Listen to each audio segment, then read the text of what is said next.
Bienvenue dans votre émission Les institutions. Bien évidemment, nous sommes de retour à Thiès, plus précisément dans la commune de Thiès-Est. Aujourd'hui, nous recevons le maire de la commune de Thiès-Est, Maître Ousmane Diagne. Bonjour, maire. Bonjour, Adama. Tout d'abord, je voudrais vous remercier et à travers vous l'ensemble des membres de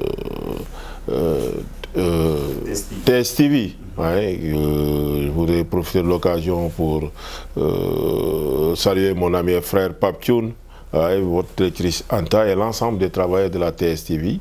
Vous remercier particulièrement, vous et vos équipes, pour l'honneur que vous nous faites en vous déplaçant au niveau de notre commune qui est la commune de Thiès.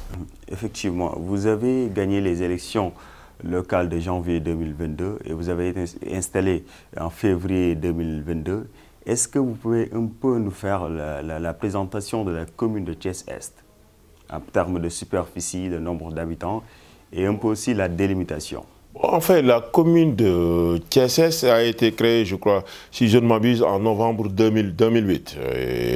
Et naturellement, comme nous le savons tous, nous sommes dans la commune de Thiès est l'une des 3 communes de la ville de Thiès. La ville de Thiès qui se situe à 70 km de la capitale Dakar. Nous avons une population de 310 710 habitants. 310 710 habitants. Et ça, c'est le dernier recensement de l'ANSD de 2013. Ce qui voudrait dire tout simplement qu'entre-temps, la commune naturellement, la population a naturellement augmenté. Nous sommes aujourd'hui la 2e commune la plus populaire de la région de Thiès après Mbour. Donc Thiès est considéré à Thiès comme la banlieue de Thiès. Donc voilà un peu, c'est une très grande commune, mais malheureusement une commune qui manque un peu d'autres. C'est une commune qui regroupe des quartiers populaires. Des quartiers extrêmement populaires. C'est une commune qui regroupe 22 quartiers. Nous avons 22 quartiers, ce qui fait que nous avons 20 établissements scolaires, 20 écoles primaires. Nous avons, je crois, 8 SEM. Je crois que nous avons aussi 2 lycées, le lycée de Fayou et éventuellement le lycée Amarine Dagsek qui est derrière nous à Ersan. Donc vous avez parlé de la superficie, mais pour le budget, ce que votre prédécesseur a laissé sur place et ce que vous avez eu actuellement, vous avez comme budget actuellement?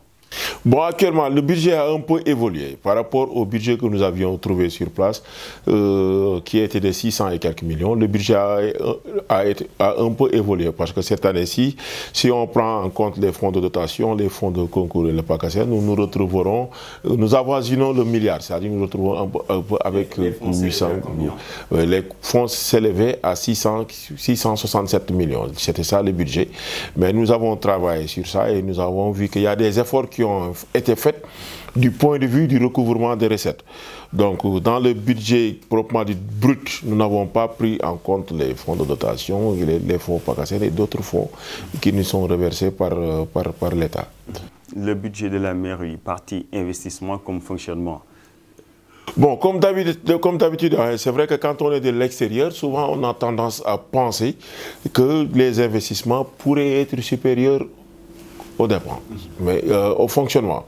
Mais avec la réalité de l'activité municipale, on se rend compte que les 60% de fonctionnement et 40% d'investissement, souvent ça ne peut pas tellement évoluer. Et je puis vous dire qu'en termes de recouvrement de recettes, ce n'est pas tellement fameux au niveau de la commune de Thiès-Est, parce que si vous regardez bien le découpage qui a été fait à Thiès, et ce découpage, ça obéissait tout simplement à des considérations purement politiques.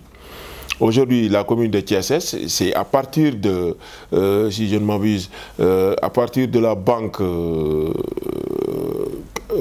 qui se trouve au niveau de des rails, j'oublie un peu le nom, Ecobank. C'est Ecobank, ville de Thiès, vous faites le tour, rond-point Moussanté, ensuite angle Seigne Fallou, hôpital régional, ensuite rond-point Concorde. Et jusqu'à la police des parcelles, voilà. Mais le découpage a été fait de telle sorte que les institutions bancaires, les grands restaurants, toutes ces structures-là qui peuvent procurer des recettes, des fonds pour permettre à la municipalité de fonctionner, se trouvent de l'autre côté, soit au niveau de la commune de Thiès-Ouest, soit au niveau de la commune de Thiès-Nord. Mais si aujourd'hui j'avais envie d'inviter mes amis de la TSTV à déjeuner, à manger dans un restaurant, je n'ai pas la possibilité de le faire au niveau de la commune de Thiès-Est, parce qu'il n'y a pas de restaurant de ce nom. Donc nous serions obligés de nous déplacer au niveau de la commune de Thiès-Nord ou bien au niveau de la commune de Thiès-Ouest. J'envisage aussi de mettre en place un restaurant ou bien une chose. Mais tout à fait, tout à fait. C'est ce que je disais tantôt. Thiès-Est, les gens ont tendance à considérer Thiès-Est comme la banlieue de Thiès. Nous voulons sortir de ce cancan dans lequel nous sommes enfermés. Il n'est plus question qu'on dise que Thiès-Est, c'est la banlieue de Thiès. Nous allons travailler à cela, parce qu'il y a des quartiers, c'est des quartiers certes qui sont populaires, des quartiers difficiles, mais des quartiers où les populations sont imbus de dignité, du culte du travail. Donc tous ensemble, nous allons essayer de faire de sorte que le cadre de vie à Thiès soit considérablement amélioré. Et nous sommes en train de le faire. Ce que vous voyez là, c'est la maquette du jardin public communément appelé Ibrahima Sarr. Donc nous avons essayé de le rénover. De Cité Pilot. Ouais, de Cité Pilot. Nous avons essayé de rénover parce que c'est un jardin, comme on dit que depuis 1982, ce n'était plus fréquenté. Donc nous avons rénové ça et les populations ont été très contentes. Mais nous avons vu aussi que pour la gestion, il fallait créer quelque chose, une activité qui pourrait permettre aux personnes qui fréquentent le jardin de pouvoir passer du bon temps. Donc nous sommes en train avec un repreneur d'installer un petit restaurant pour permettre aux populations qui habitent à DVF de ne plus se déplacer pour aller en ville quand ils auront besoin d'acheter quelque chose. Effectivement, et peut-être cela va nous servir de tremplin pour basculer un peu vers vos réalisations de l'année dernière avant d'entamer vos projets de l'année en cours.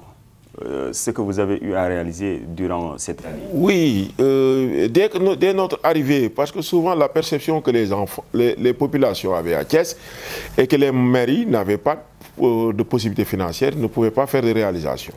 Et je l'ai dit tantôt, au contact de l'activité municipale, on se rend compte qu'il y a des choses qui sont possibles d'être faites.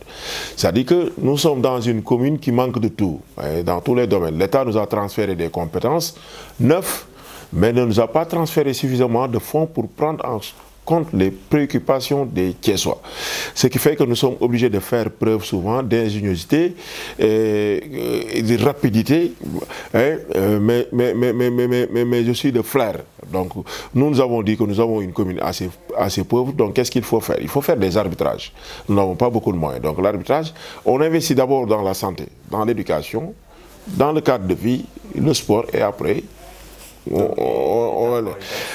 par rapport à l'éducation, nous avons construit en un laps de temps 2 salles de classe à l'école Abdelkader Ndiaye, 2 salles de classe à l'école Ngaman Faye. Nous avons rénové 4 salles de classe à l'école Maudakan. 4 salles de classe. Nous les avons rénovées et rendues totalement neuves. Nous avons construit 2 salles de classe à l'école Aïdina Fall. Nous avons, je crois, nous sommes en train de construire la case des tout-petits de la cité Kër Khadim. Nous avons construit aussi 2 salles de classe à l'école Demba Diakhaté, de cité Senghor, 2 salles de classe à l'école élémentaire de Fayou aussi. Et toutes ces salles de classe-là ont été équipées en table-banc par la commune de Thiès. Sans oublier les kits scolaires, parce que les chefs d'établissement se plaignaient particulièrement du fait que ce qu'on leur donnait en termes de fournitures scolaires n'était pas non seulement de qualité, mais n'était pas aussi suffisant. Donc nous leur avons demandé, eux, de formuler leurs priorités. Ce qui a été fait, et je crois que cette année-ci, nous avons été consacrés comme la commune qui a le plus fait en termes de fournitures scolaires et de soutien aux établissements scolaires. Sur le plan de la santé, nous l'avons fait, et je crois que quand il s'est agi de faire la pose des premières pierres, nous l'avons fait avec toute la presse thiessoise. Parce que souvent, les détracteurs caractère, tu commences un projet, les gens disent que ouais, c'est l'équipe sortante, machin, truc. Donc pour être transparent, et pour pouvoir dire au Thiessois aussi, au moment du bilan, que voilà exactement ce que nous avons fait. Quand il s'est agi d'activer ce projet-là, nous l'avons fait. Nous avions invité toute la presse à suivre nos activités. Nous avions fait la pose de la première pierre du poste de santé à la cité Kër Khadim, tout comme celui de Fayou. Et aujourd'hui, si vous y allez, les travaux sont en phase terminale. Et je crois que dès après la Korité, parce que nous avions pensé pouvoir les inaugurer durant le Ramadan, mais avec les activités du Ramadan, ça va être un peu compliqué. Mais dès après la Korité, nous allons inaugurer un poste de santé flambant neuf et un autre à Fayou, et une maternité aussi à Fayou, et un poste de santé flambant neuf et une maternité à la cité Kër Khadim qui a été entièrement financée par la commune de Thiès. Nous sommes en train aussi de finaliser les travaux de rénovation et d'extension du poste de santé de Cité Niakh. Les travaux sont terminés et incessamment les activités vont reprendre là-bas. Et si vous allez aussi à la cité à Mouridga, à Kër Seigne Ablaye, vous verrez que le poste de santé de Kër Seigne Ablaye est en train d'être rénové. Tout comme le logement ICP du poste de santé de R100 est terminé. Donc du point de vue de la santé, voilà un peu ce que nous avons fait. Nous avons essayé aussi d'équiper les postes de santé de notre commune, tous les postes de santé en appareils échographiques de dernière génération, les appareils à 3 sondes, qui ne vont pas seulement servir à soulager nos dames, mais aussi qui vont permettre de faire beaucoup d'autres examens. Tout à l'heure, en rentrant, on a trouvé des matériels sanitaires au niveau de la mairie. Mais tout à fait. Ce matériel que vous voyez, c'est un matériel d'un montant de 40 millions. C'est le fruit de la coopération internationale entre la commune de Thiès et l'association Horizon Sahel qui est basée à Vendôme. C'est du matériel de dernière génération. Et il ne s'agit pas simplement de matériel de santé, c'est composé de lits d'hôpitaux, 20 lits d'hôpitaux, des tables d'accouchement, des appareils échographiques, mais aussi de matériel de bureau, des ordinateurs, imprimantes, mais aussi du matériel scolaire qui est actuellement stocké au niveau de la salle de délibération. C'est l'occasion de rendre un vibrant hommage à nos amis de l'association Horizon Sahel qui n'ont jamais lésiné sur les moyens pour venir assister la commune de Thiès. C'est sur le plan sanitaire. Sur le plan sanitaire. Maintenant, dans le domaine de cadre de vie, comme je l'ai dit tantôt, vous avez vu, nous sommes en train d'aménager tous les espaces qui se trouvent au niveau de la commune parce que quand vous allez dans les pays occidentaux, de petites communes de 2000 habitants, mais tout est bien aménagé, c'est verdi, fleuri, pavé et tout est correct. Le cadre de vie est très agréable. C'est ce que nous voulons faire au niveau de notre commune de Thiès. Nous avons aménagé Ibrahima Sarr. Nous sommes en train d'aménager le jardin public qui se trouve après la police des Parcelles Assainies, entre les Parcelles Assainies et Fayou. Les travaux sont presque terminés. Ce jardin sera réceptionné durant le mois de Ramadan. Et après, nous allons nous attaquer aux autres. Parce qu'à Cité Senghor et dans les autres quartiers, dans tous les quartiers où il y a des espaces qui peuvent être aménagés pour le bien-être des populations, nous allons le faire. Parce que les gens souvent ont tendance à croire que être en bonne santé, c'est l'absence de maladie. Mais ce n'est pas parce qu'il y a absence de maladie qu'on est en bonne santé. Les populations, une personne normale a besoin de s'épanouir, a besoin de se distraire. Et l'aménagement des espaces publics pour ce faire aiderait considérablement à maintenir les gens en bonne santé. Et sur le plan sportif, dans le domaine sportif? Oui, sur le plan sportif, comme nous le faisions bien avant d'être maire, nous avons toujours été du côté des associations et des clubs de football qui sont à Thiès, mais pas seulement le football, nous avons aussi assisté les autres clubs. Bien évidemment, l'US Rail qui a été l'année dernière champion national du Sénégal en handball, nous les avons accompagnés et nous continuerons à les accompagner. Maintenant, en ce qui concerne le sport, nous, au niveau de notre commune, nous n'avons qu'un seul grand stade, communément appelé l'hippodrome Diaomokod, qui est là à côté.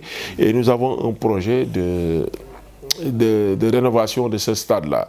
Nous avions déjà travaillé, budgétisé pour y faire installer un gazon synthétique et reprendre l'éclairage.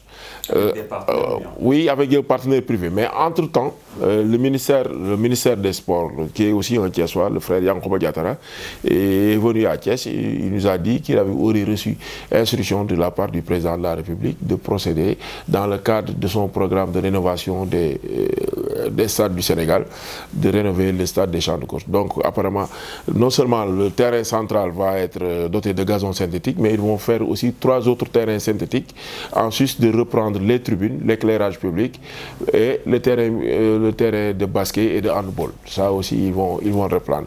Et pas plus tard qu'avant-hier, l'entrepreneur chargé des travaux est venu à Thiès. Malheureusement, je n'étais pas sur place, mais il a pu faire le tour avec le directeur du stade, président de la commission sport de la commune, mais aussi avec le premier adjoint et le directeur technique régional, entraîneur de l'équipe féminine, Mamou Moussa Sissé, qui l'avait accompagné. Donc je crois que les travaux vont incessamment démarrer au niveau du stade des Champs de Courses.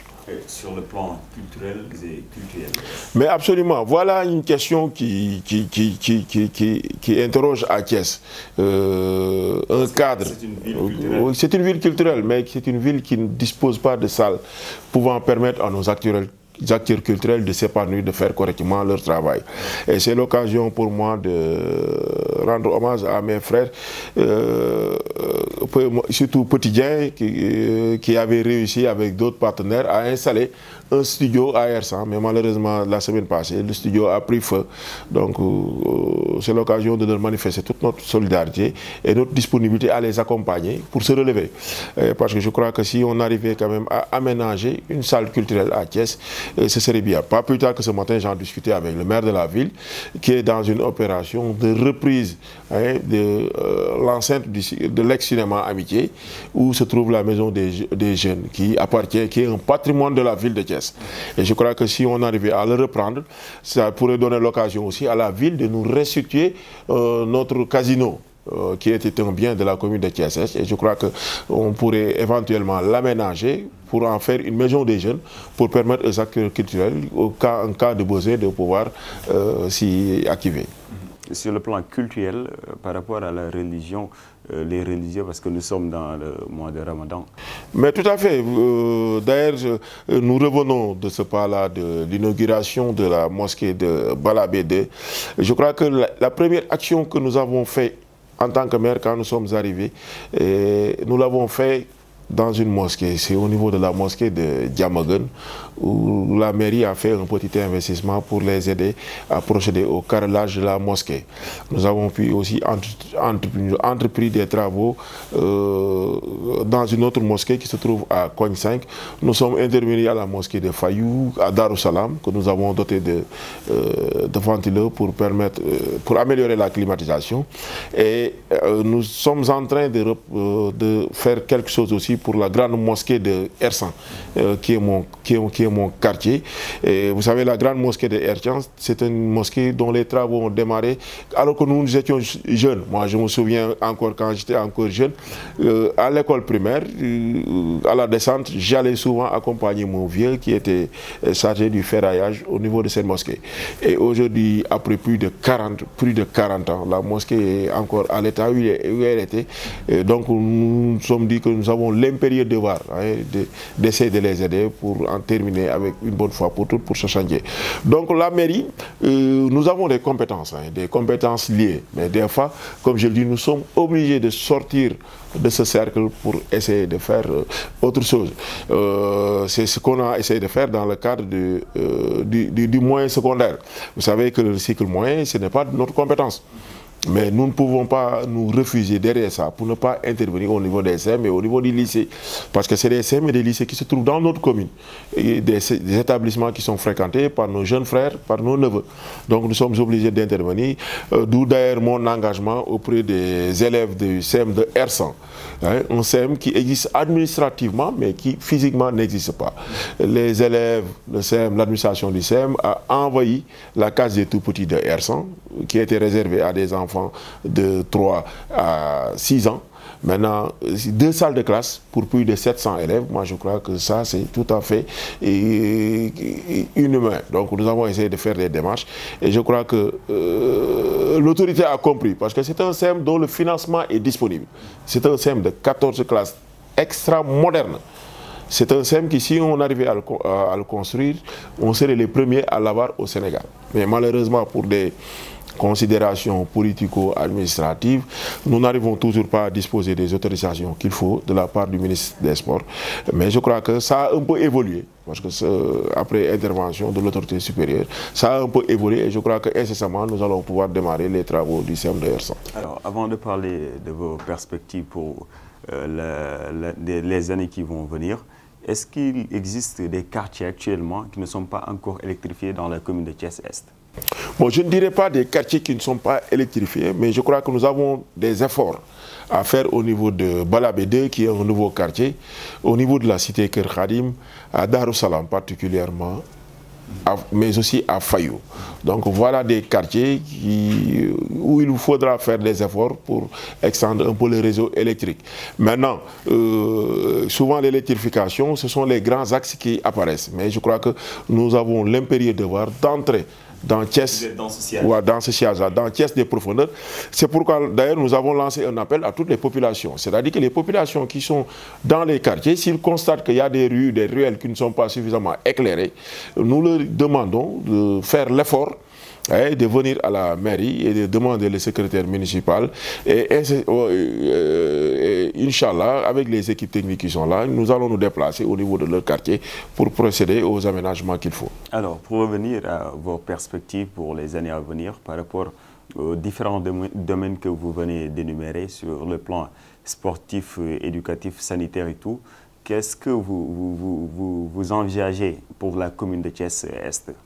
Bon, comme je l'ai dit tantôt, hein, nous sommes arrivés il y a à peine 12 mois.